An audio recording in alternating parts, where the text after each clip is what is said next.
So some of you guys may not have heard what's going on with Rogan, and personally, I didn't hear about it until like really recently. But I gotta tell you, it's what we call in the business not good. It's not good. It's really not good. Now we thought the height of cringe for Rogan was going to be when all of these like artists and everything were coming out, and he was getting a lot of flack. And Spotify was as well for for what they've engaged in and like conspiracy theories revolving the pandemic and everything. That we thought that was going to be the max. Honestly, I thought that was going to be like the max. Apparently, you're right. It is very much not Gucci what has come out recently, because the Joe Rogan situation has only gotten worse. And when I say worse, I mean people have gone back into the Joe Rogan podcast, the very long history of the Bro Rogan podcast, and they found some not necessarily cool things that he said. Some really not cool things at all.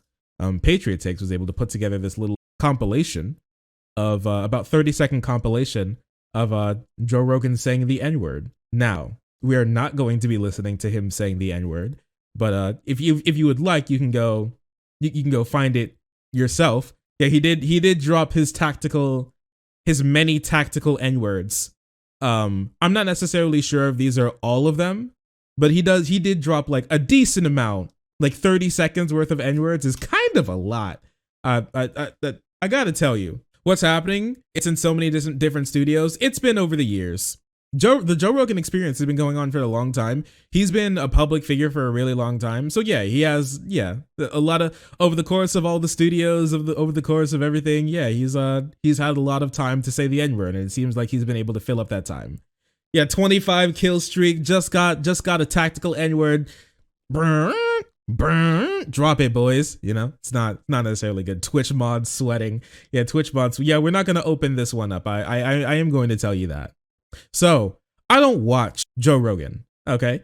I've watched some episodes of Rogan, especially back when I was younger. I've watched like I've like watched some Rogan in my time. I don't really necessarily know anybody who like typically, you know, Rogan is in their like diet of like political and like podcast memes that they listen to on a daily basis or something along those lines. Okay, so I actually didn't know that he did all of this. I listened to it in my spare time, and he doesn't indeed say the N-word. It is not good. It is very much not good, especially as as one of the black people. I gotta say, it definitely wasn't that nice, right? And so with this being said, Rogan wanted to go and try and get ahead of this because it's really not a good look. Spotify gives you $100 million to drop the N-word several times now that they've like moved it exclusively to their Spotify. Make sure you can check out more episodes of me saying the N-word on the Joe Rogan Experience, only on Spotify. That didn't really work out too well for them. And so Spotify and Joe Rogan decided to put out a little apology. I want to take a look at Joe Rogan's apology at first, what he had to say. Because this is also really interesting. Let's take a look at this. There's a clip from 11 years ago. I was telling a story on the podcast about how me and my friend Tommy and his girlfriend, we got really high. We were in Philadelphia and we went to go see Planet of the Apes. And we didn't know where we were going. We just got dropped off by a cab, and we got dropped off in this all black neighborhood. And I was trying to make the story entertaining. And I said, we got out and it was like we were in Africa. Yike. Definitely a yike. This is definitely POV my face when people see me comparing black people to apes. I did have a little cringe stroke. That was pretty bad. It's like we were in Planet of the Apes. I did not, nor would I ever say that black people are apes, but it sure fucking sounded like that. And I immediately afterwards said, that's a racist thing to say. Planet of the Apes wasn't even in Africa. I was just saying there's a lot of black people there. But then I went on to talk about what a positive experience it was and how much fun it was. Dude, I was going to go see Planet of the Apes, and then we got dropped off in this all black neighborhood. And I'm like, bro, we don't even have to spend the tickets. We're here. But then I talked about how it was actually like really fun. They're really nice. They're really cool people. I saw a guy, he was beatboxing on the street. He was really cool.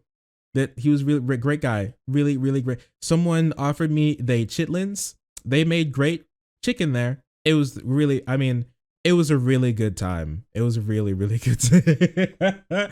I can see. Okay, here's the thing. All right. I can see how he maybe didn't think that's what he was really saying. All right? Sure. I can see that. Okay? I can see him feeling like that's not what he wanted to say. But no matter what, you did say that, and that was the comparison that you were making. No matter what you felt like you were doing, what you did is different than what you felt like you were doing, okay? It reminds me a lot of Mario 64, okay? You know what I mean? You guys know what I mean. You guys know exactly what I mean. It reminds me a lot of Mario 64. You know how Nintendo always says in Mario 64, when Mario throws Bowser, he says, "So long, King Bowser." Everybody knows that's a lie. We all know that when he throws Bowser, he's saying, "So long, gay Bowser." He's saying, "So long, gay Bowser." We all know he's saying "So long, gay Bowser." The guy who said it knows he's saying "So long, gay Bowser." Nintendo knows he's saying "So long, gay Bowser," but they really didn't want him to say "So long, gay Bowser." That's not what they wanted him to say. And so they want to try and get ahead of it. It doesn't work. We know what happened, all right? We know exactly what happened. And the thing is, like, we don't have to just kind of assume what was said. We can listen to what was said. He said it was 11 years ago. Let's just take a look at what was said. We can't go to there. So I go, you got to go to one where there's Planet of the Apes, man. We're going to Also, this is back when he still had some hair, which is pretty interesting. go see Planet of the Apes. So I look on the iPhone app, and it says, okay, take me to this one. And the guy goes, okay. I go, is that in a good neighborhood? He's like, oh, yeah. Guy barely speaks English. He takes us there. We get out, and we're giggling. Oh, we're going to go see Planet of the Apes. We walk into Planet of the Apes. We walked into Africa, dude. We walked in the door, and there was no white people. There was no white people. And I was trying to make the story entertaining. And I said, we got out and it was like we were in Africa. It's just, it's definitely something. Bruh. It's a little bit of a bro moment. Joe Rogan fans be like, context. Once again, this is one of those situations where the only context that would make this better would be if after he said that, that's what someone said to me and I said that was a bad thing to say. That's the only context that makes that better. Him actually making that joke is pretty bad. And this is like kind of his take on jokes just generally, right? Because if I'm pretty sure he used to be a comedian, right? This goes a little bit more into it. Teen Sacco story? Do you know No, who she is that the AIDS chick? Yes, yeah, yes, that lady. that's Yeah. amazing. She was on her way to Africa. She was, I think she took an Ambien and she was drinking. Yeah. And she's like, going to Africa, hope I don't get AIDS. Right. Just kidding, I'm white, LOL. That's a good tweet. It's a good joke. It's a joke, a Mark Norman joke. Of And course. it's not real racism. It's a joke. Yeah. It's not real racism. It's a joke. And this comes to this idea, and he comes to this idea that it is racist, but it's not real racism. It's just simulated racism. Hey man, you got edgy humor? Yeah man, I love edgy humor. Racism. And that's like all you got, right? I think it's really lazy. I think a lot of people also think that it's incredibly lazy because it's just like, I'm going to be racist. Yeehaw. Wait, but it's like a joke though, but it's supposed to be funny. And I don't actually believe it, even though I'll just say everything a racist would say, but then I'll just like put a teehee on the end and now it's funny. The thing is, like, no matter how you want to say it, it's not funny. And it's not racism just because you frame it as a joke. Because in these people's minds, basically what this means is that you could say basically whatever you want, whenever you want, but then you just put it in the framework of a joke and now it doesn't mean anything. And now it's like lost all of its humor. My bad. And now it's like lost all of its racism, which doesn't really make any sense. You say just racist things, but then if you just say that it's a joke afterwards, now nobody can criticize it. Now it's reached this like ephemeral realm where nobody can say that, oh, that's wrong, or oh, that's messed up, or oh, you shouldn't have said that, or oh, that's really not too cool. You can't say that anymore because now it's a joke. It was said for a different purpose. Now, when I said that racist thing, I wasn't saying it specifically to be racist. I just said the racist thing because it was funny. Does that make much sense to you? Does it really? What it is really, honestly, at the end of the day, is just a way to say racist things. It's just a way to get away with that and not facing any of like the repercussions of what happens like after you say like the racist thing. It's been a defense to kind of like couch it as like a joke. The same people, they do this all the time, right? If you ask someone, these type of people, if you ask them like to like explain the joke after they say it, after they say these types of jokes, when you say they explain the joke, a lot of these people start to like tense up and they like wriggle up and they close up and everything, and they're like, well, you know, you're like, hey, what was the joke? What's the joke? What's the funny part supposed to be? Can you explain that? And they're like, yeah, well, like if you ask some of these people after they say something like that, explain the joke. What's the joke? Who's the butt of the joke? Why did you tell that joke? What's the funny part? What is that? Then they start to go, well, and that really tells you basically all that you need to know. When people tell these types of jokes. Now, I'm not saying that they like all the time want to be racist. They may not. But it's not about like what you want. It's the effect that you have on the world and what you do and what you say. That's the important part. And the thing is, I think a lot of them don't even think about what they're saying when they say it. And that's why when you ask them, sometimes when you ask them stuff like that, they genuinely realize, then they're like, wait a second. The whole thing that I was laughing at here, it wasn't just like a joke because it's a joke because it's a joke. I was laughing at it because it was funny, because they were like shitting on this like minority, and it was like kind of funny in that second, where you could feel that way 100%, but there's a lot of problems that come from that.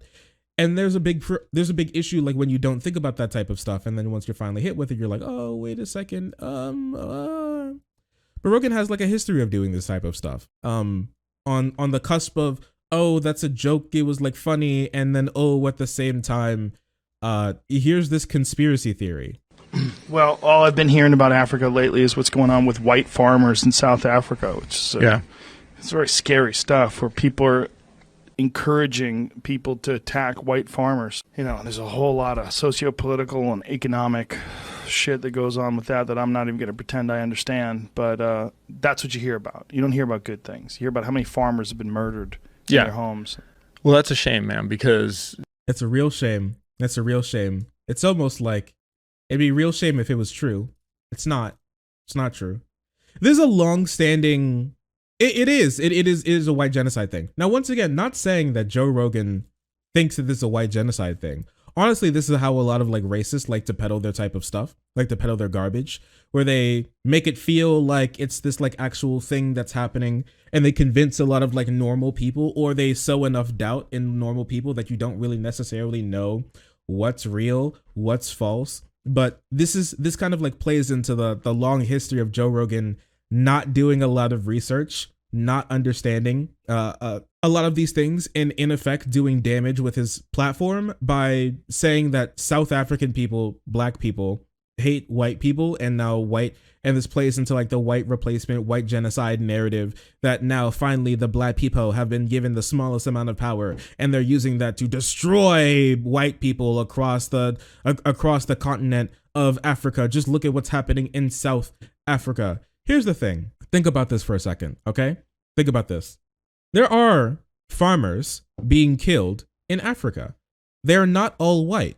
And we're not even sure if all of them are majority white. It depends on what you mean by farmer. Is a farmer someone who owns the farm? Is a farmer someone who works on a farm? What do you guys think? Is a farmer someone who owns the farm? Or is a farmer someone who works on the farm? Or is a farmer someone who owns and lives on the farm? What about the people who are on the farm and work on the farm, but they don't live on the farm? It's weird. It's weird. Because honestly, I would say the people who work on the farm are also farmers. They do the act of farming.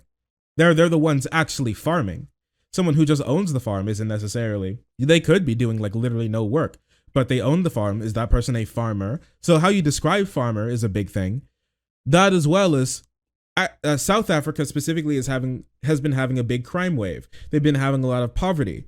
And so there've been a lot of gangs that have been able to rise up and take a foothold.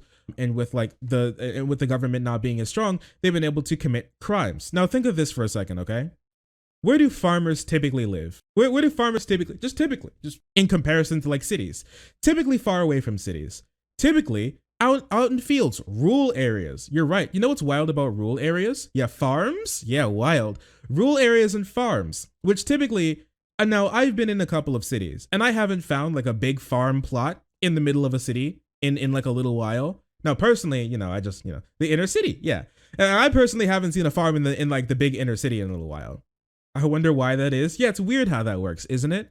And so what happens is in these rural areas and a government that isn't like incredibly funded, has a little bit of corruption, and the police are like strained thin because there's already a lot of crime going on, right? And so you have a lot of this stuff going on, and you have a bunch of people who live out in the middle of nowhere and have a lot of valuable stuff on them. Because if you didn't know, a lot of farming equipment is worth a lot of money, and a lot of farmers don't keep a lot of money in banks. They keep it like on hand.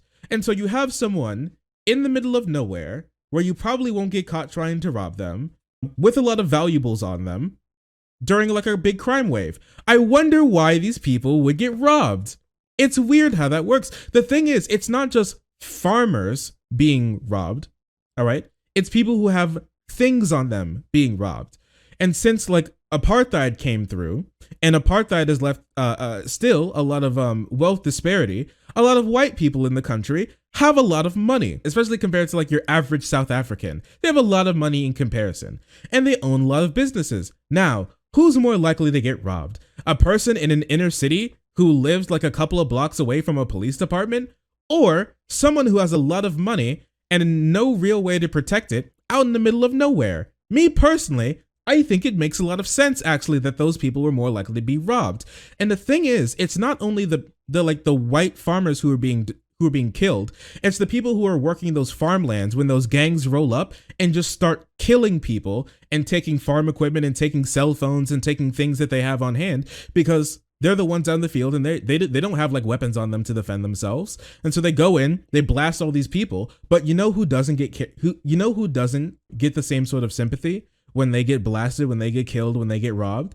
A lot of those normal South Africans who may not be white, who work those fields, who are actually more likely to be killed in those incidents than the white farmers are. It's not some sort of like mad, crazy revenge plot. It's simply these people have a lot of money on them and they live where cops typically aren't rolling, so they're more likely to just get robbed. But the thing is, Rogan could easily be able to talk about that, but he didn't do any research into it. And he's spreading this sort of misinformation that could lead to more racism being fermented like in his audience, and or just simply a lot of misinformation coming from this. There's no reason. Is it the Black South Africans? Yeah, it is. Wow. It's the Black South Africans that once again are at the forefront of taking all of this damage. I mean, like, even here speaking, I mean, this is like another clip that came from all of this in Joe Rogan's podcast. I just got to say, I mean, there are some times when he does like a really good job being able to combat some of these like these bad opinions, sometimes. キスしたことないでしょ。退屈だからよ。天国から見てるかもしれないからって。お母さんの命日に女の子とキスするの嫌？ Well, you know Hitler was on all kinds of drugs. Catch new episodes of the Joe Rogan Experience for free, only on Spotify.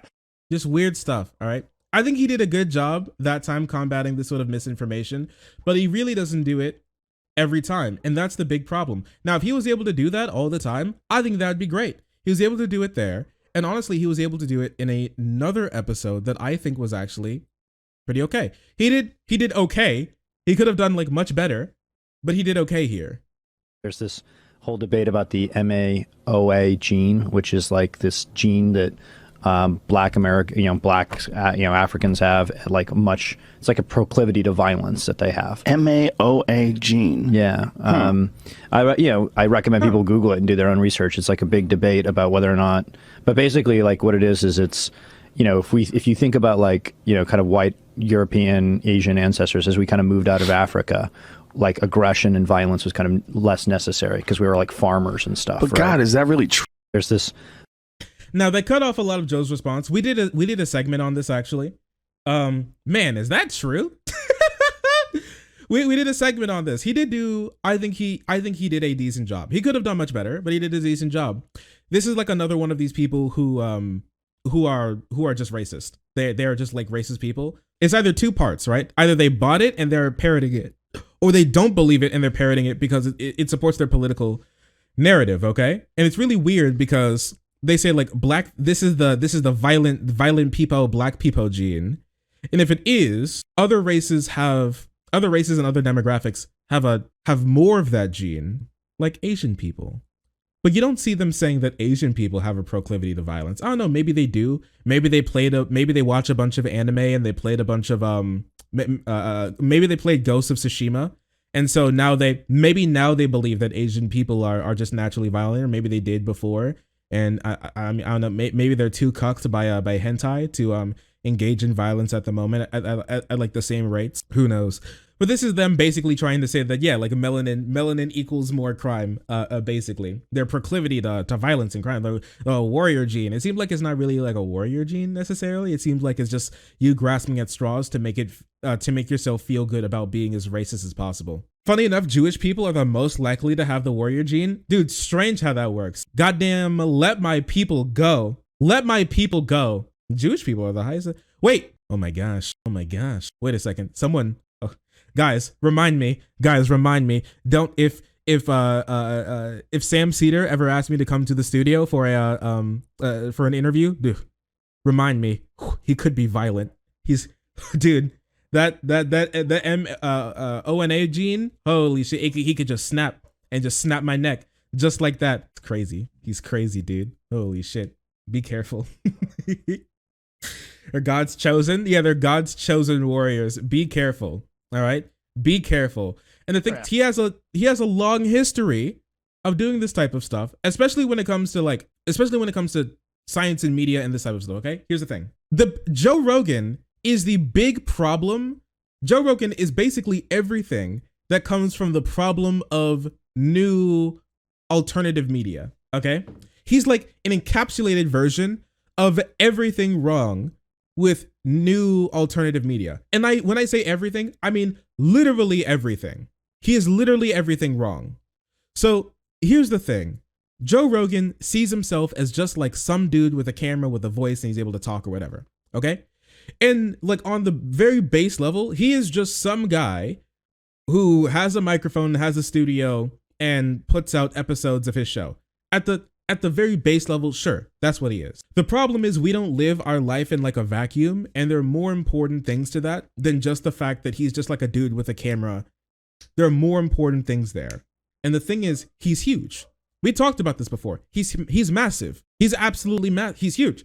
He has more viewers than I think like Fox News and CNN and MSNBC combined, if I remember correctly. Or at the very least, he's very close to all of their numbers combined. He has vastly more viewers than all of them individually. I know that much. The thing is, he does blur the line between alternative media and mainstream media. At this point, with how many, what is mainstream media? Is it how many views you get? Because in that regard, he blows all of the mainstream media organizations out of the water. Is it how much money they really have? If that's the case, I mean, he just got a massive $100 million deal from Spotify to be exclusively on their platform. That on top of the fact he's now been offered another $100 million to be on Rumble. I didn't even know what Rumble was. It sounded like a gay dating app to me personally, but apparently it's like a Canadian based like news outlet or something. I don't even fucking know, but it's something else. They're trying to give him another $100 million. So it's not the money. Is it just that it's like a corporation? Now he may not be like a corporation, but he is a business at the end of the day. The thing is, Joe Rogan blurs all of those lines and he becomes like the big problem because like at the very least, like our mainstream media organizations have a massive problem. And that's like conflicts of interest, right? And so we feel like a lot of smaller, a lot of like unofficial places to get your media can be a little bit more reliable because they don't have that same sort of pull. At the end of the day, they don't have the same pull that corporations do. But they do still have a pull, even though they have some conflicts of interest. At the end of the day, like Joe Rogan wants to make money and he wants to keep getting viewers and he wants his viewers to be engaged and he wants his viewers to be honestly like borderline sycophantic. He does, whether he like wants to or not. You do. I mean, I do, right? I have to understand that as well when I talk about, because there are some things that I could do that could be like uncouth or unscrupulous, right? That would like make me more money. I could help foster some really strong and really harmful parasocial relationships in my audience. And I know like what that would do at the end of the day would probably make it so they'd be more likely to like give me money for like what I do here. And while that would benefit me, that wouldn't be good. That wouldn't be a good thing. That's something that you can do. And honestly, you can get a little bit of streamer brain. Now, we call it streamer brain. There are a lot of other things out there as well, but ego can play a really large part of that as well, since like everything you do, since you're much closer to it, everything that you do when you get criticized, when things happen, it hits a lot closer to home when people like, you know, crap on the stuff that you're doing, because when you put your heart into everything that you do, not necessarily the same way that someone from like a big show does, because they own a lot of like the stuff that you do there, and you're kind of like the talent that shows up. When you're like someone who runs a podcast or whatever, or do what I do, I own everything that I have here. I own myself. I own like I own the light. I own the camera. I own the monitors. I own the computer. Everything I hear, I own. Okay, everything here I own. It's mine. It's mine. When you go into a studio, it's not like that. It's not like that. I put my heart into everything that I do, not in the same way that a big like content, that a big like mainstream media anchor would. It's different, and they're like a little bit more replaceable. Even if their names are on the show, it's a little bit replaceable. They'll replace it with something else. If I go, nothing really replaces me the same way that you can with like the Rachel Maddow show. It is different, right? And with that said, comes a lot of ego that can come into that as well. Now, at the end of the day, want to look good to my audience. I do. I want to look good, okay? And sometimes, honestly, where it comes to everybody who does this, you can forego what's true, what's real. Sometimes you can know something's not necessarily true, but in the moment, you're like, oh, this is making me like look better. Oh, this would be better. Oh, this would be more entertaining. And so you like go that route, even though it may not be necessarily true, or you know it may not be necessarily right.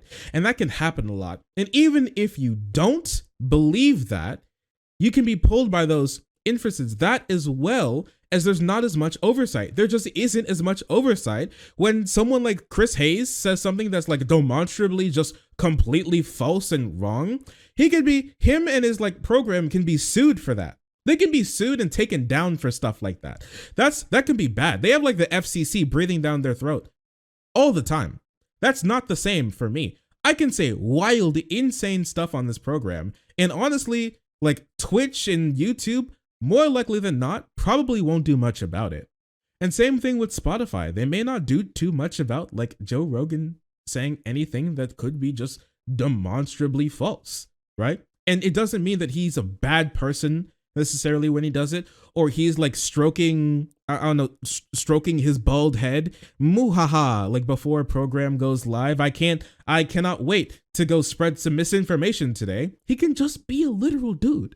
But your average dude off the street doesn't have Joe Rogan's power and influence. That's what makes him so scary, is his power and influence. Your average dude could have like a lot of misconceptions about the world, but the problem comes in when you take those issues and misconceptions and they become something that millions of people listen to and millions of people love, because people gain a lot more respect. They listen to them because he just comes off as just like some dude you'd meet at like on like break or like at the bar. He's just like kind of a guy, and people have said the same thing about me. It's just like kind of a guy, and they can take like my word as more influential, more important, or more worth listening to than something that you can read in the newspaper. And sometimes that can be good with some, because we can fill in some gaps that the mainstream media leaves open.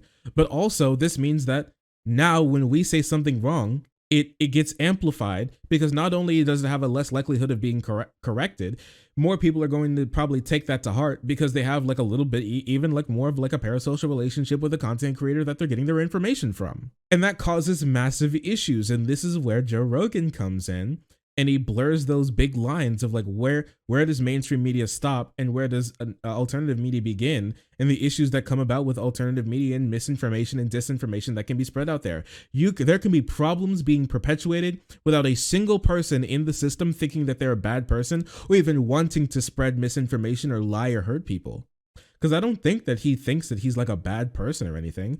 I'm not even sure if I would categorize him as a bad person. I don't hate Joe Rogan.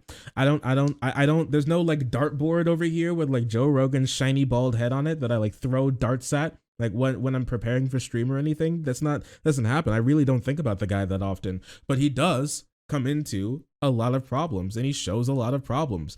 And like I said, where you get your information from is another big problem. Here's where he was arguing with someone who has a PhD in researching primates, and he was arguing with them about monkeys, saying that this PhD in researching the study of primates needs to Google more because he knows more than someone who has a PhD because he's been on Google. Allison from Florida is going to challenge you. Allison, go ahead. Yeah, I'm a primatologist. There's no such thing as a bondo ape. You're a fucking idiot. Go online and look it up. You're a what? What do you do? It's a new discovery. You're a primatologist. Well, look it up. You're not current. Pay attention. Go online and look it up. Yeah, this is student. Yeah, you've learned some shit from the college. When did you graduate? I have a PhD from When 2000. did you graduate? When? From 2000. Yeah, when was the last time you got online and researched primates? Have you ever looked at any of the new discoveries? Have you looked at any of Carl Amon's work? Yeah, I've been to Africa. What are you laughing at? Why are you laughing? Why are you laughing? I'll tell you why you're laughing, because you don't have a point. So you're trying to, oh, you're ridiculous. I have a PhD. Meanwhile, there's all sorts of photographs of this primate, this gigantic chimpanzee. Not only that, it's on National Geographic, stupid. NationalGeographic.com. CNN.com, stupid. PhD, primatologist. Have you loaded up National Geographic? Have you seen these pictures? It is the intersection of being very dumb and also very, very angry, which is really terrible. Why is he so aggro? Because he sees the big monkey.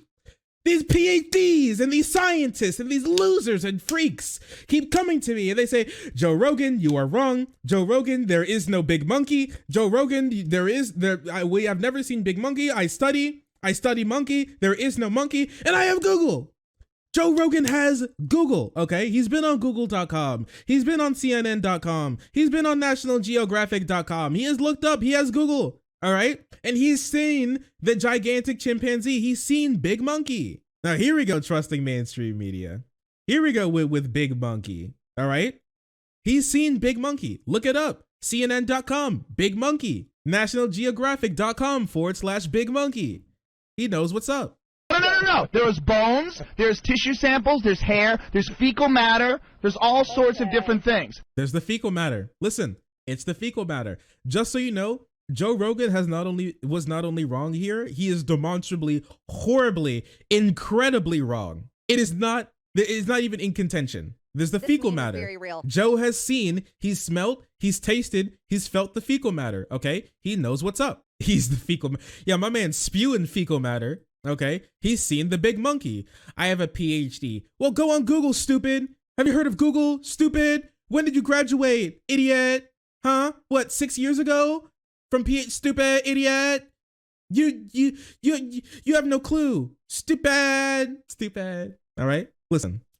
Even if he was correct here, which he could have been correct. He could have been right. Even if he was correct here, he didn't have the information to prove it.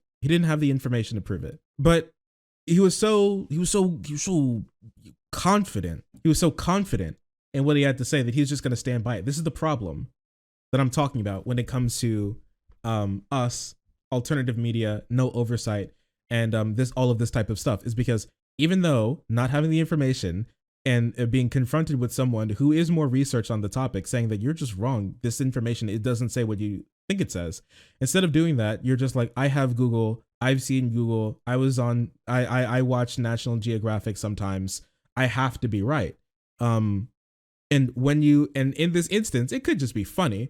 But when we start doing that with like conspiracy theories or like the vaccine, this is where the rubber meets the road and we start to gain like real issues. Joe Rogan is not something who's like new to conspiracy theories. I'm pretty sure he may for a while, if not at this very moment, believe that like the moon landing is fake, which is definitely something. Okay. And this is the guy that people go get their normal news from. Many people don't go onto NBC or like CNN or ABC or any of these other ones. All right. He oscillates a lot. Yeah, just oscillate. Ah, no, maybe the moon landing was fake. Maybe it wasn't. Who knows, right? And this is the guy that people get their information from. They may not look at any other news. Everything they hear about is like passively through osmosis, like news osmosis from like other people and from Joe Rogan. And this is where the problem comes in. And I just think it becomes like a massive problem. Now, what do we do? Now we get to talk about what we gonna do, right? Because this is something big. Like, understanding that this is a problem, sure. What to do about it after that, that's more of an issue. Right? Joe Rogan's politics, depending on who he's trolling at the moment, is depending on who he's talking to and who he doesn't like in that moment. That is true. Now what we do becomes like more of an issue, right? Because I'm not like, it's time for Joe Rogan to be banned from sitting in front of the camera for his like entire life, right? I don't hate Joe Rogan. I really don't. I want him to do better. That's all that I want from him, right? And so if that may take like a little bit of censorship, I don't know. I just don't know. Really, honestly, I'd rather that this just be done by like public outcry and public outreach to be like, bro, you need to chill, for him to like change his tune. Will that work? We're not really sure. Now, he's come on to make a lot of excuses. Even when those clips came out of him saying the N-word, what he had to say about that was people clipped him saying the hard R N-word on his podcast, but it was out of context. I was saying I was saying the N-word, but it was like out of context. And I have to tell you, the context was not someone said this word and then he said the word to tell people like what the word was. That was not the context. Just like impromptu, apropos of nothing. He was like, I'm gonna tell the story now. I'm going to make this joke, and now here's the drop. Boop, there's the N-word. Just that's what happened, okay? Listen, you clip me out of context saying the N-word like 100 times. Like, come on, chill. Even when in context it sounded bad. Honestly, I think it kind of benefits him sometimes for the context to be left out. Okay? Because the entire whoa, we were going to see Planet of the Apes. We were in the Planet of the Apes. That context does not make you look better. Okay? It didn't. That context did not make him look better. I promise you this. When I saw when I was like, oh, that's bad. When I heard him say it, when I heard people talk about it, I was like, oh, that's bad. When I actually heard what he actually said, then I was like, oh, this is like really bad. It got worse. So honestly, it kind of benefits him sometimes that some of this stuff is taken out of context. Okay, it does. Now you hear some of this from people on the right. You hear this a lot from people on the right. Okay, they like cry and they moan and they get upset when people start to reap. Conservatives love one thing in this world. If there's anything that conservatives love, it's sowing. Okay? Conservatives, there's nothing more in this world that conservatives love than sowing. They love to sow. Sowing is probably one of their favorite things in heaven or earth, in all the 9 realms, all right? From Muspelheim to Niflheim. They love sowing. They love to create problems for themselves. They love to open their mouth when they shouldn't. They love to just go on to massive tirades when there's no reason for them to. They love sowing. But the worst thing that they hate, okay? The thing that they hate the most is reaping. Reaping makes them weep. They weep when they reap. They hate reaping. It always makes them sad. They always get upset about it. They'll plant all the seeds in the world, but once it's finally time to harvest, they start to cry. They start to get upset. If you didn't want this to happen, then don't do the initial issue. Don't do it. And the thing is, people will bring up the fact that they may not care. And that can be true. Some people may not really genuinely care about what's necessarily happening, okay? Let's just take a look. Let's take a look at some of this, all right? Just like real quick. Let's look at what Ben Shapiro had to say, because Ben Shapiro made a tweet about this. Let's look at this. Nobody targeting Joe Rogan right now gives 2 hecks. All right. They don't give 2 hecks. They don't even give a single hoot about anything he said in the past. It's all just an opportunity for activists to destroy a guy who doesn't carry water for those with institutional power and those whose audience dwarf their own. It's pretty simple. Now, Joe Rogan's audience does dwarf Ben Shapiro's audience, for one. Mine as well, but we both live in Joe Rogan's shadow here in regards to the size of audience, all right? And this talks about it again. What do you mean institutional power? What the heck do you mean institutional power? What does that mean? Joe Rogan is bigger than the institutional powers. What does that mean? Joe Rogan is not an underdog, okay? Joe Rogan's not an underdog here. Genuinely, I believe if Joe Rogan specifically called out one specific news station and said one specific news station is bad and his viewers, like he recommended that all of his viewers should never look at a single thing from them ever again for as long as they live, I can genuinely tell you if that is a publicly traded company, their stock that day will drop. That day will drop. Joe Rogan has power to affect the actual stock market with his words and his deeds, okay? Let me tell you, this isn't about institutional power. Because it doesn't even make any sense. Joe Rogan has the power that he has because of institutional power. Joe Rogan didn't come to power based on like something else out there. He doesn't host his own like website where all of his stuff goes up on, and that's where people view like most of his stuff. It's not true. That's not where people view Joe Rogan on, okay? Joe Rogan, you're right. Joe Rogan is institutional power. Joe Rogan is the arm of institutional power. Joe Rogan got famous because of places like YouTube. He got $100 million from Spotify, both institutional power. He works for them. He is them.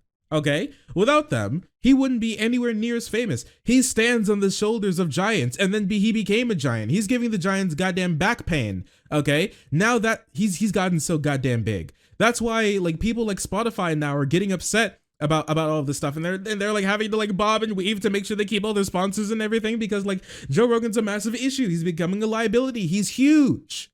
He's huge. Just some random loser who means nothing and does nothing is completely different. Yeah, he works for like the UFC. He's huge. He's massive. He's not some little nobody. People keep trying to pretend like they'll like go back and forth on whether Joe Rogan is like some insignificant nobody or if he's some like massive a massive figurehead. He is huge and his word matters. Okay? His word matters. And this could even be true. It could even be true the sense that nobody, well, my bad, not nobody. A lot of the people who are pushing this don't genuinely care. It could be 100% true that a lot of the people who are pushing this now, who are going over this now again, okay, could not truly care. That's true. It's a little something we on the left call virtue signaling. And now this is real like left-wing virtue signaling, not the right-wing, you say something that I disagree with virtue signaling. This is actual virtue signaling, as in you are doing this thing and saying this thing to like genuflect at like the altar of like whatever you want because you know it's going to make you more money or get you more clout or something along those lines. This type of virtue signaling, okay? It could genuinely be that way. And that could be 100% true. Right? With that being said, I could not talk about this if I want. I don't really care. I don't think I'd really lose much if I don't go over this like whole Joe Rogan thing. I really don't think so. I'm going to tell you that now. Here's the thing. Even if that were true, and this does happen, where people now they put another tick on like the bad boy list. All right, like you'll do all these things in the past, and it could be like left in the past. Okay. But as soon as you do like another thing, the people who like don't like you or think that this could be like an opportunity, they put it's like another check, and all of those things get thrown back up again and thrown to you again, and it's now like all of the stuff you gets like dragged in your wake no matter where you go if you do something wrong again. Well, here's the N-word compilation. There you go. Here's the big monkey compilation. What Planet of the Apes? Here we go. White genocide. There you go. Here it is again. And now it's all coming back again. You could say whatever you want, honestly. You could genuinely not believe that stuff anymore. But a lot of people, it will like always come back. It doesn't matter. Yeah, it's a real life naughty list. Now, does that mean that those things that you did back there now don't mean anything anymore? No. As soon as you say sorry about something, sorry doesn't make your action go away. All right? It makes, now if you actually say sorry and make them and do the motions to not do it again, great. That's great. That shows genuine improvement. That doesn't mean that the shit you did back there now goes away. All right. We all know it's back there and we can all see it. And honestly, a lot of us can still smell it. And a lot of us and a lot of people could have genuinely been affected by it. Okay. You don't get now like super good brownie points simply for cleaning up your mess. You made the mess in the first place and now you have to deal with it. Okay. You have to deal with it. I'm sorry that you got fleas while sleeping with dogs. I'm sorry. But that's not my fault. You have to reap a little bit. Okay. But with that being said, simply because that could be true does not mean that like people could like do this and not really care too much about it. that those things that they don't care much about don't matter. Simply because someone is bringing something to you that they don't really care about doesn't mean that thing doesn't matter. It doesn't change whether or not it doesn't change whether or not like this is real. This person that Ben Shapiro could be talking about could be like inventing someone on Twitter to get mad at. This person could, like, by definition, may not exist. Okay, even if we live in a world where this person doesn't exist, nothing changed because still everything that they're talking about still matters just as much. Just the delivery message changed. But the thing is that if the delivery message changed just a little bit, now you can try to criticize that instead of the actual thing that happened. Ben Shapiro is not going to make a tweet saying, is not going to make a big tweet thread saying how bad it is to say the N-word and the history of racism and how that's really unfortunate and how he needs to do better. Ben Shapiro isn't going to do that. He doesn't care. What Ben Shapiro cares about is trying to dunk on the people trying to dunk on Joe Rogan. That's his game, okay? That's where he thinks he's going to make his money. Another tweet. They've been pissed at Rogan since he had on anyone to the right of Hillary Clinton. The heck is he talking about, man? What in the world are you talking about? They got more pissed when he noted that Joe Biden isn't all there. Okay. I have no clue he's talking about, but once again, we love making up people on the internet to get mad about. They got even more pissed when he didn't just parrot the CDC. This has never been anything but about trying to silence him.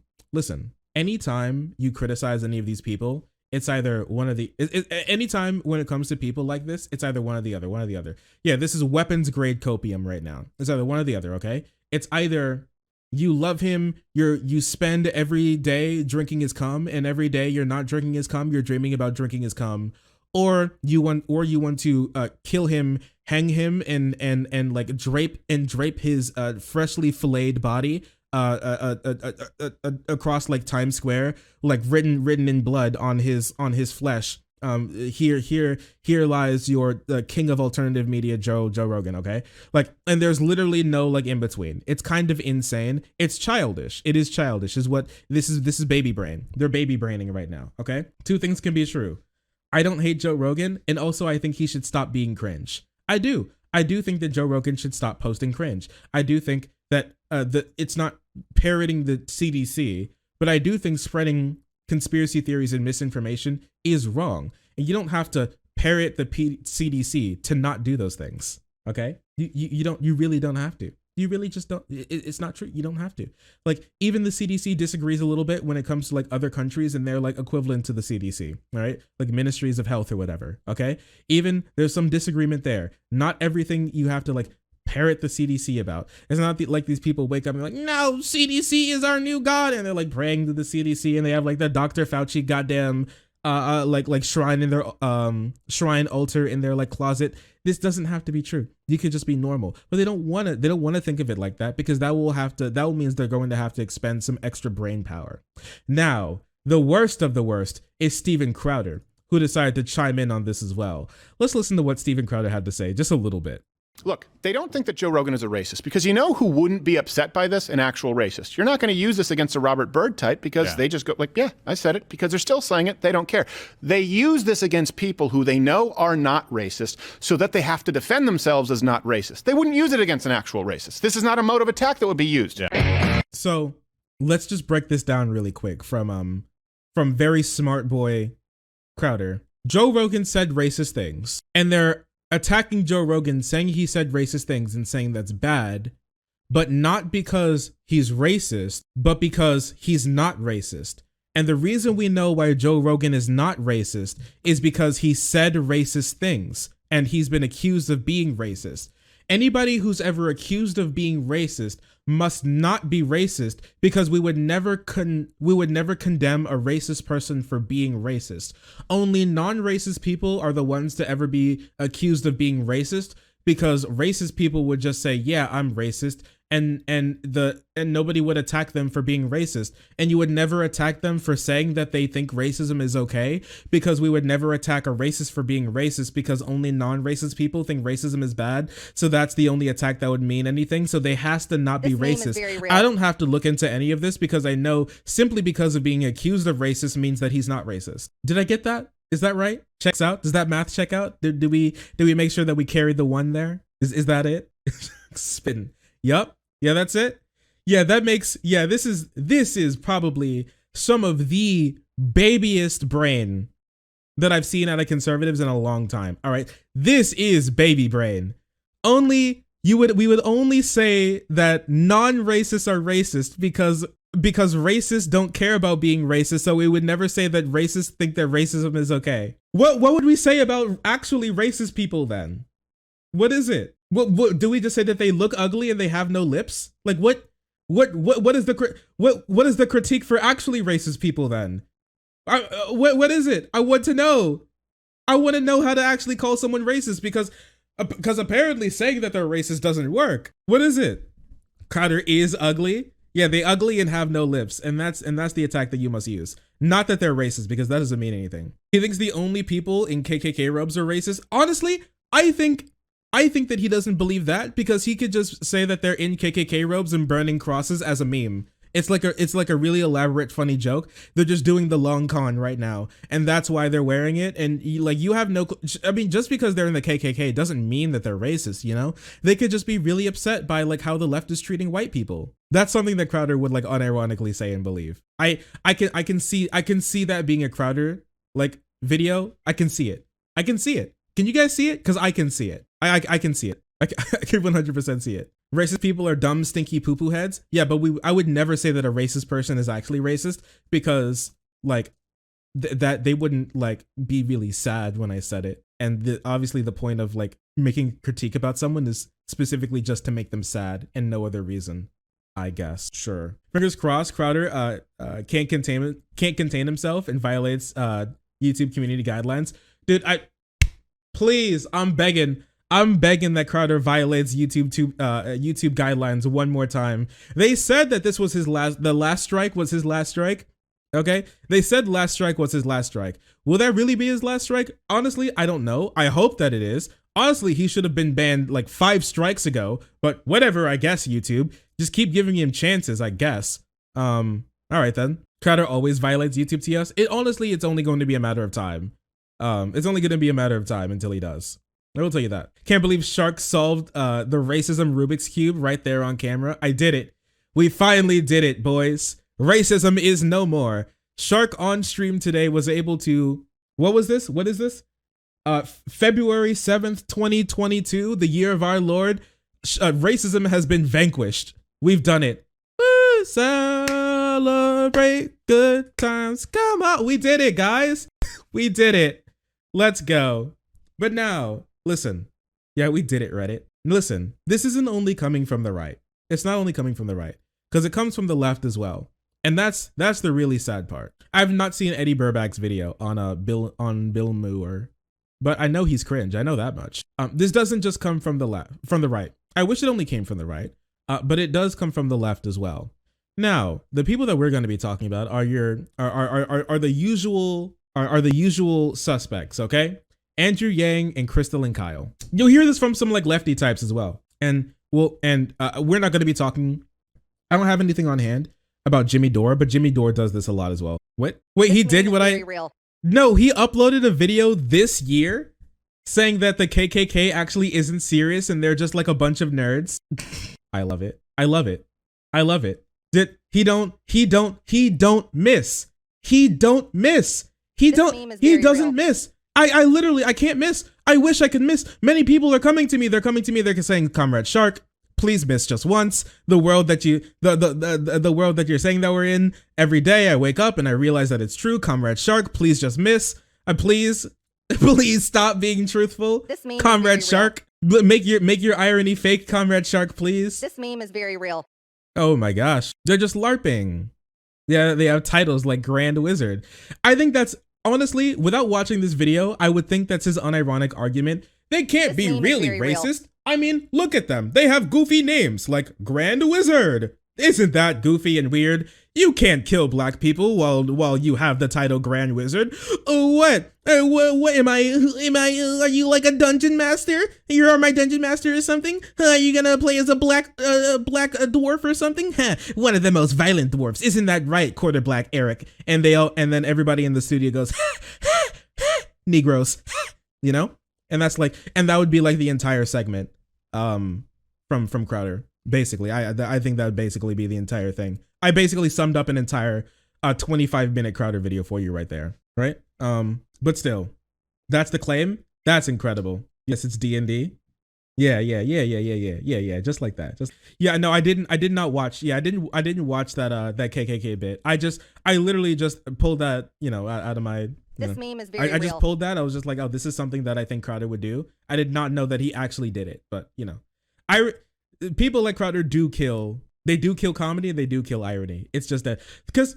Can you guys think about this for a second? Like, try and satirize conservatives. Just think, you don't have to like type it or anything. Just think about it off the top of your head for like a moment. We'll do like a little thought experiment. Try and like make satire about conservatives, okay? And like, try and do it. It's impossible. It's the world's hardest job.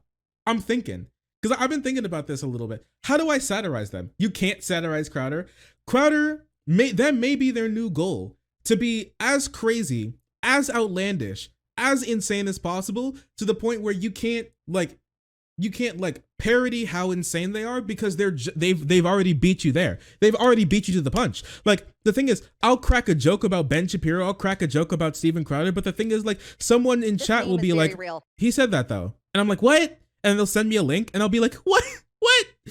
It's just like, and then they just said it. They just did it. I could say that conservatives think that like having sex with children is I could literally say that conservatives think that having sex with children is less of a crime than not liking Donald Trump. But the thing is, it's real. It's like, what's her name? Liz Cheney? Liz Cheney is running against an actual pedophile, a literal actual pedophile, and she's going to lose her seat because she doesn't like Donald Trump. It's real. We're here. It is real. It is insane.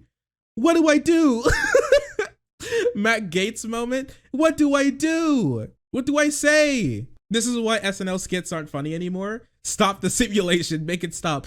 The thing is, like, Roy Moore? Yeah, Roy Moore, who unironically got banned from a mall because he was hunting underage girls to have sex with them, and he still almost won his seat. I'm losing my mind. Like, what am I supposed to do? What jokes am I supposed to crack? Honestly, I think SNL should just embrace. I think a lot of people, like the Onion, maybe not the Onion. The Onion still does a lot of good work. Places like SNL, they should stop trying to satirize conservatives. I think they should stop. I think that they should like just add some extra jokes and then dramatize the things that actually happen. And I think that would be that would just be like the same thing. I think that they should just do drama reenactments of things that actually happened, you know? I think that's what they should just pull like a Hamilton or something, you know what I mean? It's like based on a true story. And just add and just throw in some extra jokes. And I think honestly that'd just be it. Yeah, true crime. It'd be like true crime SNL, but the thing is it would just like work. It's just wild. It's insane to me. But yeah. Are we having a Joker moment? I just had a tiny Joker moment. We're done with the Joker moment. Bless Doug Jones for keeping him out of the Senate, dude. I mean, that's nice at least. I mean, curse Donald Trump for putting him in his cabinet, but listen, we don't just get this from people on the right. It happens on people on the left as well, okay?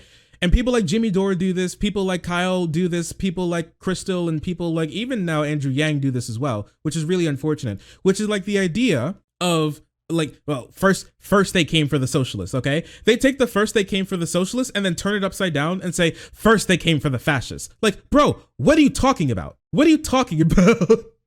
What do you mean? I'll say generally Yang is left, all right? He's to the right of where we want him, but he's generally left. I wouldn't call him a conservative. No. Yeah, they're like, first they came for the fascists. Yes, good. Do go for the fascists. They're insane. Yeah, Shu does this as well. Shu's like massive. We talked about it last night. When it comes to like free speech or something like that, pretend Shu isn't saying any words. Shu has a massive blind spot there. And I'm not saying that she's stupid. I'm just saying when it comes to like free speech or anything along those lines, or like when it comes to that type of stuff, pretend Shu doesn't exist. Okay. Nothing that she says is worth listening to in this front. I'm sorry. It's just not. We love Shu. Okay. Many hugs and kisses. When it comes to this type of stuff, just pretend that she doesn't exist, okay? If you see a tweet by her, like, and it begins with talking about this type of issue, just turn your brain off, don't read it, and keep scrolling, okay? I'm sorry. This is one of her massive blind spots. Yeah, this is one of her massive blind spots. It just doesn't work out. It just will not work out. Okay, listen. When it comes to this type of stuff, yes, they did come for the fascists. Yes, that's true. We will always have a TOS. This will always happen. People like Kyle and Crystal, even, and Jimmy Dore, like to spread out this idea of like censorship that if it's anywhere, it's going to rot everything. It's the one bad apple. We have all of these ideas about how to make society good, but censorship is that one bad apple that will destroy and ruin the entire bunch. It's very liberal, okay? It's a very liberal framework, and it's cringe, okay? And I say liberal with a capital L, not a lowercase l. This is capital L liberal, all right? And this is the problem. It's not true. A lot of fascists play with words. Heavy right, like far right wingers, fascists, alt-righters, all these types of people, and even some like normal conservatives, okay? And like other people, but generally the bulk of it is on that side of the political aisle, play with words. They don't care about truth. They don't care about what's real. They don't care about any of these things because they know that they can hijack these liberal institutions and liberal frameworks and liberal ideas to push their own narratives. They're literally like viruses in this sense. You know how a virus, what it does is it gets into the cells and it starts to turn the cell into its own like virus factory. And so it starts to use the cells to pump out more of its virus. Okay. You know that? They literally do that exact same thing. How they love these sorts of like free speech absolutist takes when they don't hold those same values themselves. They don't.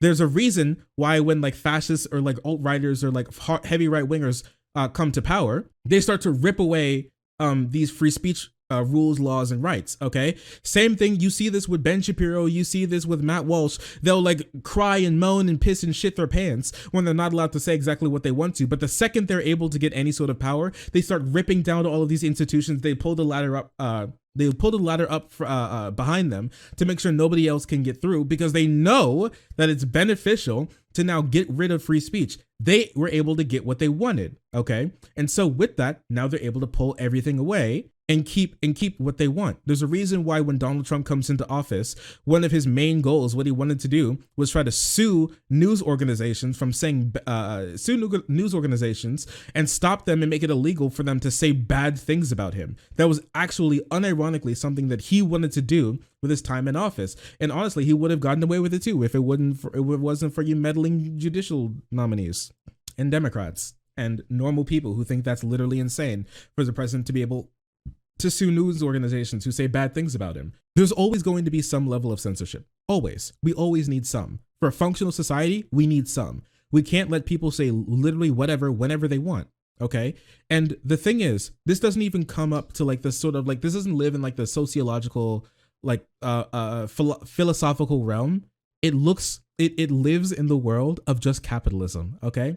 Capitalists know all about this. It's so funny to me. This is one of my favorite things in the world when like capitalists, like especially conservatives, will ride capitalism's dick until it's like raw. But the second it comes to things like censorship, then they start to go insane. Then they start to like beat their desk and cry and moan about how terrible it is because they realize that the life and the political ideology that they have makes the businesses that they want to be a part of unprofitable. It's probably one of my favorite things in the world. Listen, look at what Andrew Yang had to say. Andrew Yang apologizes for tweeting saying Joe Rogan isn't racist because he works with black people. Just a clap. Good job, Andrew. Nice one. Nice work. Peak liberal. You're right. This is peak lib. I've never seen something more lib in my entire life. The bar stumbled over. The bar is on the floor and he still missed it. Oh, I don't think Joe Rogan is racist. The man interacts and works with black people literally all the time. Can I get a text-to-speech for this one? Wait, I need to text-to-speech to listen to this. Like really, text-to-speach. Hear me. I don't think Joe Rogan is a racist. The man interacts with and works with black people literally all of the time. Really? That's why. After a 30-second clip of being able to string together Joe Rogan saying the N-word enough times to fill up the time it takes to cook 1/3 of a Hot Pocket. Your response to this is, well, I mean, I saw him like take a picture with a black person before. Are you okay? I work with black people all the time. You capitalism can help perpetuate racism, but capitalism can be the great open racism destroyer. Open racism, not racism in entirely. Open racism destroyer. Okay, because it doesn't matter. This is the same thing that people say about Donald Trump, because back when he was rich, he worked with some other rich black people to get clout. Yeah, I bet he did. He got clout from it. That's all he cared about, not the black people. You're insane, bucko.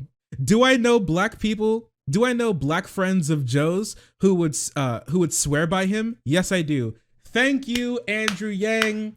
Oh my gosh. I was starting to think that this guy who kept saying the hard R N-word over and over again over the course of 10 years was actually had some bad views about race. But now I realize that some black people like to go get beers with him every now and again. Whew, blew that all out of the water. Oh my gosh. Yang, what are you saying? Yeah, praise be to Yang, Lord Yang here to save us. Thomas Jefferson. Yeah, Thomas Jefferson also worked with a lot of black people too. Pretty wild, pretty cool guy if you think about it. Pretty sick guy, cool guy, sick guy. He had to put this out. I deleted the tweet because it was wrong-headed. What does wrong? I've never heard that term before in my entire life. Wrong-headed. It also hurt people, which is never my intent. I'm sorry. I'm learning to appreciate those who reached out and expressed their feelings. Thank you, Yang. What? It was wrong-headed of me. Well, I really missed the mark on that one. What the heck is happening? It's the same thing that he did when you guys remember this tweet from Yang where, remember back, especially during 2020, where like anti-Asian hate crimes were like on the rise. Remember what Yang had to say about all of that? Yang had to say, "My fellow Asian Americans, listen, we may be facing more hate crimes now than in the past like 10 years, and it may be on the rise and they hate us for who we are, but we should just show them who we really are. Americans, go to your American job and say hello to Kyle, who's your neighbor, and work hard and get your PhD. That'll show them." And people are like, "Yo, they just shot up a nail salon, dog." And he's like, go to the local potluck. Like, Yang, what are you saying? just put on that America hat, put on your American cape, and you show them who you really are. Bro, you're insane. So this is, once again, all right, horrible, terrible garbage. It's just doesn't make any sense. But now Crystal and Kyle decided to release this with, what the heck is this guy's name again? What's his name? Can someone help me? What's his name? What's this dude's name? Ben Burgess, is that right? Who became more of a disappointment, Tulsi or Yang? I'll say Tulsi, because Tulsi became like an actual conservative and Yang is just kind of stupid. Yeah, Ben Burgess, thank you, appreciate you. The leftist case for Joe Rogan Uncensored. The leftist case for Joe Rogan Uncensored. Okay. Yeah, good to see you again, Crystal. Yeah, so we were just talking about the whole... Wait, did he call her good, Crystal? Ben Burgess, great to see you. Yeah, good to see you again, Crystal. Yeah, so... Good to see you, nice to see you, my good Crystal. All right. Well. We were just talking about the whole thing with Rogan, the artists leaving, Spotify labeling, Jon Stewart's take, all of these things. And I saw you have a new piece in the Daily Beast of all places, where you write, progressives who want Joe Rogan off Spotify should be careful what they wish for. And the subhead is weakening free speech norms and making it easier for tech CEOs to suppress misinformation will not work out well for the dissident left. Explain, my friend. Yeah, well, I mean, it seems pretty straight.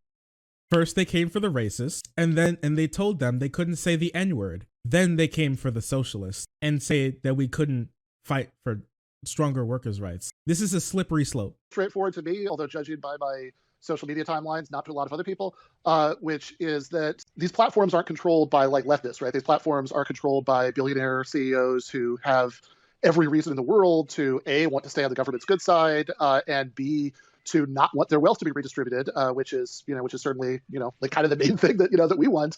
And so I think that if we weaken free speech norms, if we make it easier to crack down on so-called misinformation, that's not going to go well for us, because people will say things like, oh, sure, I don't want to censor opinions, but you can censor people for being wrong about facts. But every political argument is at least partially an argument about facts, right? Does raising the minimum wage really increase unemployment? How many people really are killed by drone strikes or civilians? And so both sides always accuse the other one of spreading wrong facts. And the people who get to decide are ultimately going to be accountable to these billionaire CEOs. I mean, I just give one small example in the piece that I think makes the point, which is imagine a world where podcasts and Spotify already existed in 2002. who do you think would be more likely to get the censorship hammer for misinformation? People who agreed with the government, who agreed with the New York Times that Iraq had weapons of mass destruction, or people who said that like Bush administration officials were conspiring to mislead the public about it? Right. Yeah, I mean, that's Okay, listen. All right. The thing is, we're always going to have a TOS. There's always going to be a TOS. And these companies will push TOSs not because of like this like censorship, but because of, he mentioned it, their money. They care about the money. I'm not sure where advertisers come in on this, but the thing is, once something becomes like unviable from a monetary standpoint, then that's when these companies are going to truly come in. There was still, for one, there was still a TOS in 2003, and there were people who disagreed with the government's narrative who weren't taken down. It does depend on like how you get taken down. A lot of these companies, especially throughout time, have gotten way better with their TOSs. I think a lot of TOSs are in like really good places. Now, there are like issues. I think YouTube's TOS, especially when it comes to like monetization and age restricting, when it comes to like queer issues, can like definitely become a problem. But the thing is, okay, we're always going to have a TOS. We always need a TOS. I'm glad that YouTube's TOS has been like getting better. Okay, here's the thing. Let me tell you, the right engages in so much misinformation.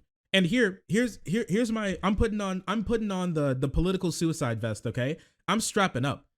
I've made this take before, and I'll do it again. If YouTube's TOS strengthens up to the point where it's gotten so close that like people like Crowder and Ben Shapiro and like all those other people have been now thrown out into like the whirlpool, okay? And I'm right there on the edge and like advocating for like socialism or whatever is like teetering on like TOS. I'll take that world, okay? You know why? Because the right does so much damage with its misinformation. They kill people on a daily basis, all of the time. Can you imagine what the world would look like if right-wing misinformation on like COVID was stopped and nipped in the bud way stronger than it was by these organizations where them like tippy-toeing around, oh, should we censor this? Oh, should we censor that? Like, we have QAnon now, dog. People's moms have literally have D-food and are now drinking Mr. Clean Windex like oil, like used car oil concoction potions in like a tent in someone's basement to summon like JFK Jr. to come fly across the US and install Donald Trump as the God King Emperor of the universe, dog. Like, this is actually happening. This is real. This is real. The QAnon shaman was real. January 6th was real. This is the sort of like misinformation that is allowed to spread through alternative media on these sites. If they crack down, can you imagine how much better of a world that we could have if their misinformation wasn't able to spread to near the effect that it was? Even if it threatens me, that would still be an issue, okay? It would be an issue. It would be a problem, and we'll have to change our strategies. But the world that we would live in would have so much less misinformation in it. Now, is that something worth doing? I'm not really sure. I'm not really sure if it's even like feasible, okay? It would be difficult. And the better solution would be just to fix the society so we wouldn't have these issues in the first place. But just talking about this, there are more issues in here. Listen, all right? Advertisers, capitalism, advertisers. Whatever happened to capitalist realism in this? Whatever happened to capitalist realism?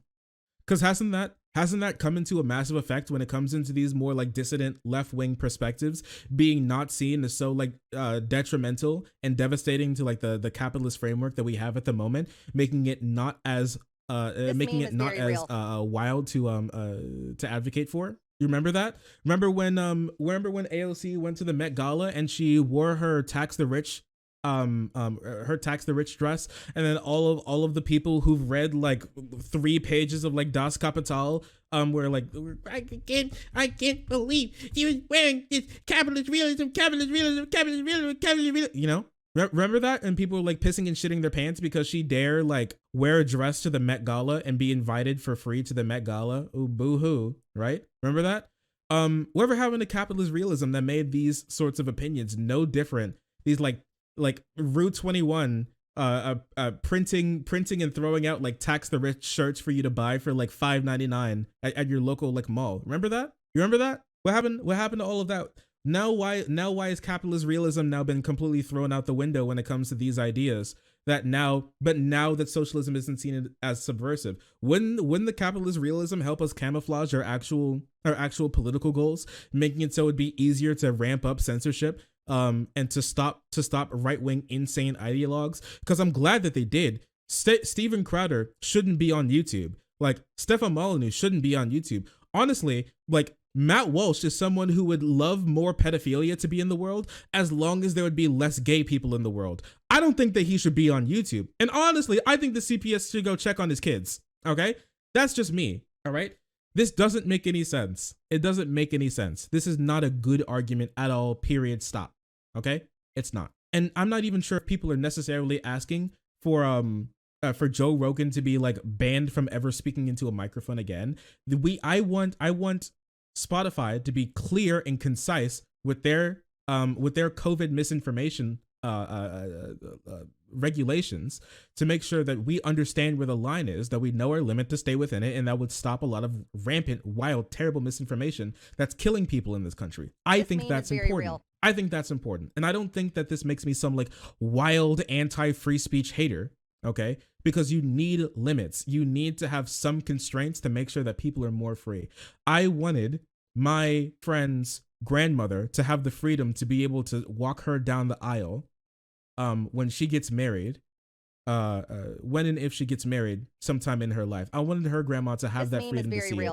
But due to like rampant misinformation, lies, and conspiracy theories, that was taken from her, and she's not with us anymore. I wanted other people to have the freedom to see their to see their kids grow up, for people to be able to spend like 20, 30, 40 more years with their parents. I wanted those people to have that freedom. I wanted the freedom to be able to get back to having a normal life. That's the freedom that I wanted. Okay, that's the freedom that I wanted people to have. But unfortunately, through like these freedom of speech conspiracies, we are now all less free because of it.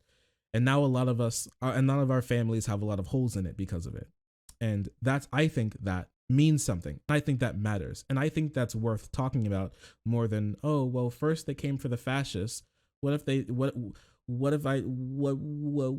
come for me for saying that like Jeff Bezos should like pay more in taxes? Come on, dog. Cut me a break. So there we are right now on the Joe Rogan stuff. All right. There's no like easy answer to like the Joe Rogan question. But this like wraps up a lot of stuff with like alternative media, what we do with that, misinformation, censorship. This is not a very easy issue. And Spotify is learning that out like right now, with their CEO having to say we're deeply sorry for Joe Rogan saying the N-word 70 times on their platform, around 70 times, because they had to recently I thought they removed 70 because there were some bad jokes. No, my bad. Joe Rogan Experience, a podcast announced for propagating COVID-19 misinformation and Rogan's use of the N-word in 70 episodes. 70 episodes. 70. People are like, wow, like being able to fill up 30 seconds worth of N-words on Joe Rogan's podcast. That's a lot. 70 episodes. Now that's a little bit. Don't worry, guys. Guys, stop these wild lefties with all of this censorship. He only said the N-word, carry the 70 times. Come on, cut me some slack. Come on. This is a difficult issue to talk about, but I think it really starts with genuinely looking at ourselves and talking about the world that we want to live in, and the pros and cons of letting people be able to hurt other people's lives. At the end of the day, that's what misinformation is about. We're not against misinfo because we just think it's stinky and weird. It's because it does kill people, like this pandemic has shown. That's 70 episodes, not 70 N-words. I don't think he said the N-word like more than 3 times per episode. I would say probably max twice per episode. Oh, my bad. Sorry. That means he's probably said it more than 70 times. You're right. That's almost 5% of the episodes. At minimum, my bad, minimum 70, maximum could be a couple hundred. Sorry. In 5% of his episodes, he said the N-word. That's a lot. Oh my God. Listen, these lefties and their censorship. Wah. Oh my gosh. All right. Oh, and some people once again complimented me for my nails. Thank you. I appreciate you. This is the first time I've ever painted my nails myself. They're okay. It could be worse. Appreciate you.